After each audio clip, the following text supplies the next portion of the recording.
As tensões no Oriente Médio vêm se mantendo desde o momento em que o Ayatollah Ali Khamenei e o presidente Massoud eles decidiram que haveria uma retaliação contra Israel após os israelenses, segundo as alegações do Irã, atacarem Ismail Haniyeh, o líder superior político do Hamas, o líder terrorista, ser morto em Teherã, dentro da capital e dentro da casa dos ayatollahs, dos iranianos.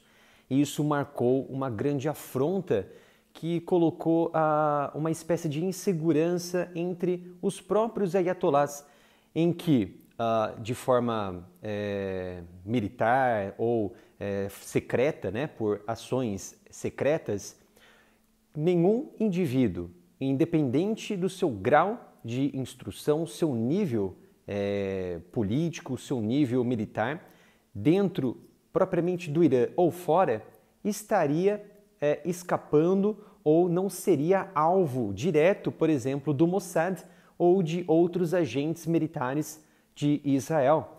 Ou seja, não haveria nenhum esconderijo, não haveria nenhuma nação que pudesse blindar e proteger qualquer terrorista que tivesse promovido uma ameaça e ataque direto contra Israel.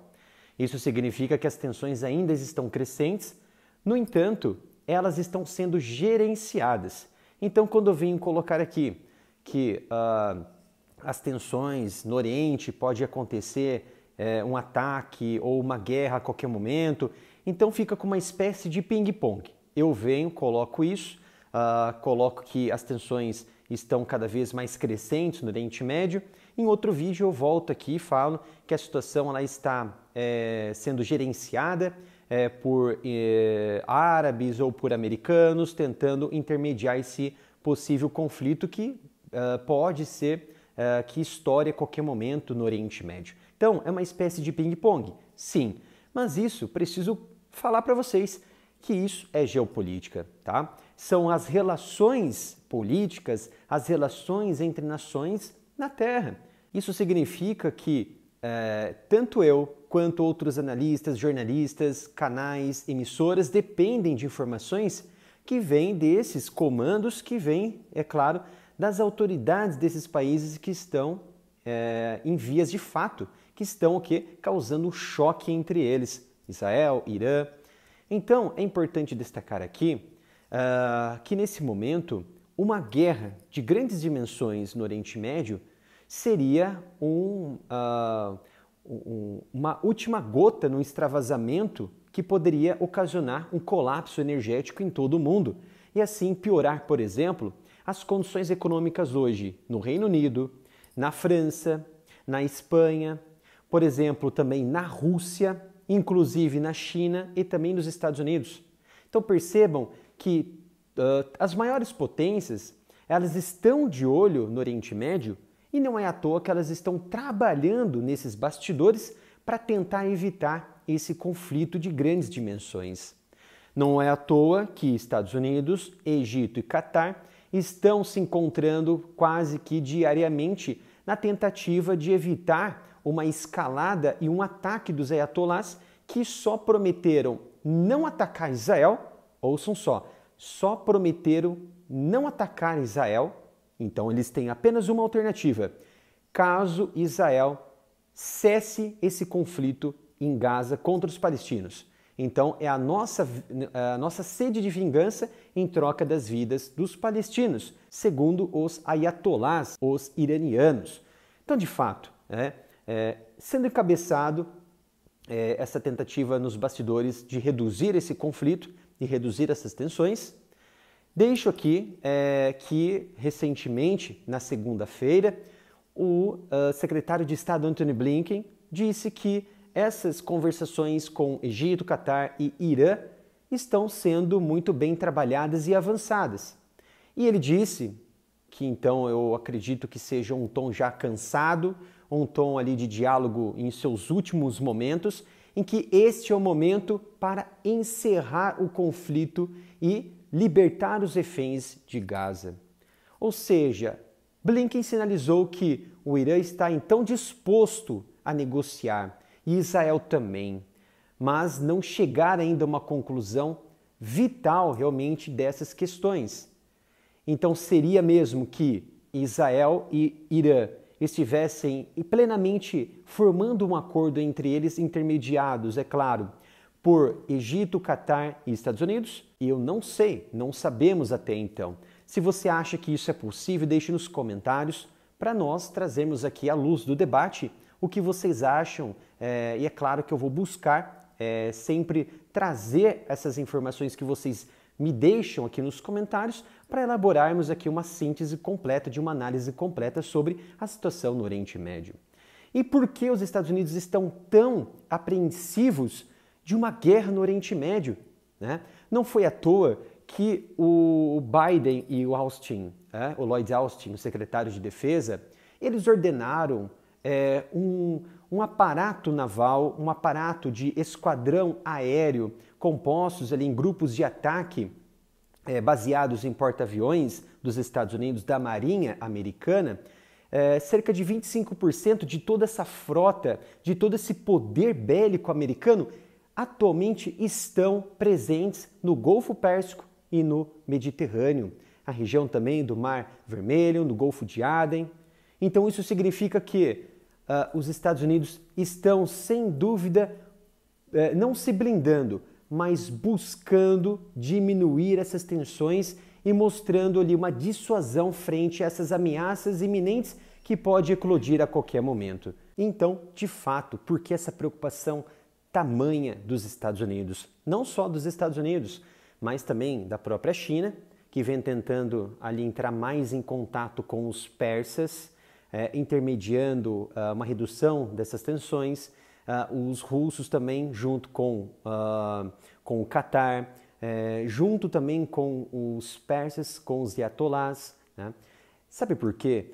No Oriente Médio existem 5 principais nações produtoras e de grandes reservatórios do quê? De petróleo e seus derivados, após o processo de refino e produção e assim por diante. Por exemplo, a Arábia Saudita, o Iraque, os Emirados Árabes Unidos, o Irã e o Kuwait são grandes produtores de petróleo no Oriente Médio. E vejam só, eles fazem parte da OPEP, que são mais de 10 membros que compõem a Organização dos Países Produtores de Petróleo e, é claro, junto com a OPEP+, o que seria a OPEP+, outras nações que não fazem parte daquele conglomerado de estados membros permanentes, os maiores produtores, né, de petróleo do mundo, grande parte está no Oriente Médio, inclui a Rússia, por exemplo, que muda essa terminologia para OPEP+. Então vejam só, uma guerra lá no Oriente Médio seria catastrófica para todos esses envolvidos, inclusive os Estados Unidos, China, Rússia, Reino Unido e França. Porque a OPEP é a maior controladora de petróleo, a maior controladora do preço do barril de petróleo do planeta. E se eles diminuem a produção, aumenta o preço, porque a demanda ela vai continuar ou até aumentar e a oferta ela vai diminuir. Então é a lei da oferta e da procura. E ouçam só, os Estados Unidos recentemente solicitaram para a OPEP, alguns países árabes da OPEP, a reduzirem o preço, é claro, do petróleo, aumentando a sua produção. Então não, claro, diretamente falar, ó, baixa esse preço aí. Não, aumentem a quantidade de barril de extração dia, por favor, para que a nossa balança aqui comercial, o nosso poder de consumo no país melhore e a administração Biden seja melhor reconhecida pelos seus americanos, porque o galão de combustível de gasolina, por exemplo, estava aumentando, o preço dos alimentos estava aumentando e assim aumentando a impopularidade de Joe Biden. E não só nos Estados Unidos, mas também na Europa. Então, não é à toa que os Estados Unidos estão colaborando com essa proteção de Israel. Não porque eles querem, de fato, proteger Israel no sentido bélico, propriamente dito da palavra, mas uma dissuasão para que o Irã não realize um ataque. Não realizando um ataque, não vai haver uma guerra regional. Porque se realizar um ataque, seja de qual for a sua dimensão, Israel não vai ficar quieta, vai reagir. E os Estados Unidos, como a história mostra e também como o seu interesse mostra em relação a Israel, vai ajudar a defender Israel e, porventura, se os grupos de procuração dos persas, dos ayatolás, atacarem as bases, unidades americanas em região como Iraque, Síria, vai haver, sem dúvida, uma resposta americana e que pode causar ali um extravasamento desses limites de intervenção americana e que poderia, sem dúvida, chegar até o Irã. E assim as consequências seriam terríveis. Não foi à toa que o Irã tentou buscar ali apoio na organização dos países islâmicos, que reuniu até mesmo a Arábia Saudita, países da África, para tentar remediar isso e tentar fazer com que eles fiquem do lado dos persas, mas os árabes falaram que não vamos se envolver nisso, você junto com Israel ou com outros países, por exemplo, Egito, Catar, Estados Unidos, precisam trabalhar na possibilidade de que não haja uma tempestade como esta, que tudo pode indicar que haja uma tempestade regional, uma guerra regional. Então, orientamos vocês, os ayatolás, a aceitarem essa proposta dos Estados Unidos em não atacar mediante uma aceitação por parte de Israel em acabar com essa guerra em Gaza, por exemplo, e também terem os reféns de volta para Israel, como se fosse assim, um cessar-fogo total, legítimo, através de acordos mútuos de ambas as partes, em troca da não escalada das tensões entre Israel e Irã e evitar, é claro, um choque regional em todo o Oriente Médio e uma guerra de grandes dimensões que poderia, sem dúvida alguma, afetar toda a economia do planeta, afetar todos os recursos energéticos do planeta, tanto na demanda quanto na oferta. E, sem dúvida, resultaria em um colapso econômico, principalmente dos Estados Unidos e como efeito dominó no planeta inteiro. Inclusive, é importante destacar que nações como Kuwait, Arábia Saudita, Emirados Árabes Unidos, como também o Iraque, possuem acordos de joint ventures com as empresas americanas. Então, indiretamente, os americanos se tornam, é claro, os grandes produtores e exportadores de petróleo do mundo, está ali entre os maiores por conta dessas joint ventures. Espero que tenham gostado dessa análise. É uma análise baseada nos fatores do Oriente Médio e as suas consequências. Obrigado pela sua presença e nos vemos no próximo vídeo aqui no canal.